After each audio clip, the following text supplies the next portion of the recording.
Muhammad Ali used to love to psych out his opponents before the main event. Isn't that what's going on here?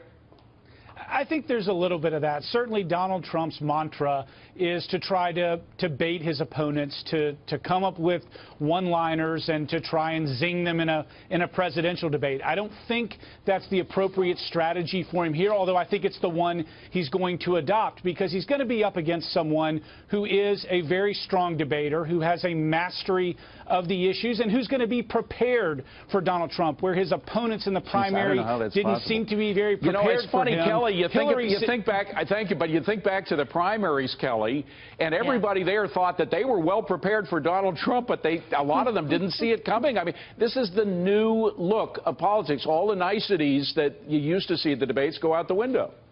Yeah, I mean, Donald Trump is, you know, he's unpredictable. And one thing that Hillary Clinton is she's scripted, she has her talking points, and she's not very good thinking on her feet. And so this is where Donald Trump has the advantage in this event, where he's unscripted. He talks, the first thing that comes to his mind, he says, and that can throw her off. And if it does, you could see a real advantage of this debate. Well, the shrillness, though, and Blake, I'll come back to you on this, because it's interesting. At first, Donald Trump was accused of being the shrill one in this whole debate process, the campaign debate. But now a lot of it is being thrown onto Hillary's shoulders, and her deplorable remark, and even some of her supporters, people like Richard Cohen. Richard Cohen writes for the Washington Post. For those who don't know him, he's usually a pretty staid, centrist kind of guy, but he came out with a doozy comparing Donald Trump to Hitler, saying while Trump is neither an anti-Semite nor does he have designs on neighboring countries, he is Hitlerian in his thinking. He thinks the truth is what he says it is. Isn't this kind of talk dangerous? Well, I think Trump is one of these people where he does believe his own rhetoric, whether but you're that's not appropriate or supporting not what Richard Cohen said, that he's Hitlerian, are you?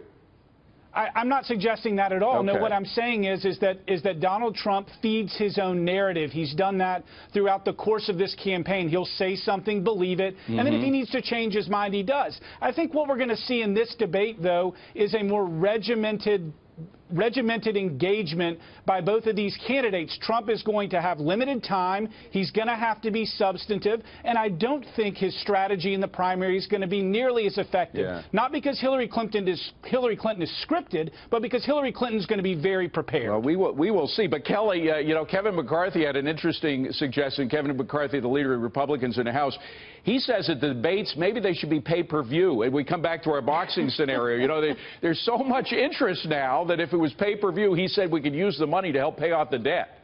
Well, I mean, I think that's a great suggestion. This is going to be at Super Bowl level heights of viewership. I mean, again, whatever comes out of this debate could really change the future of this race moving into November.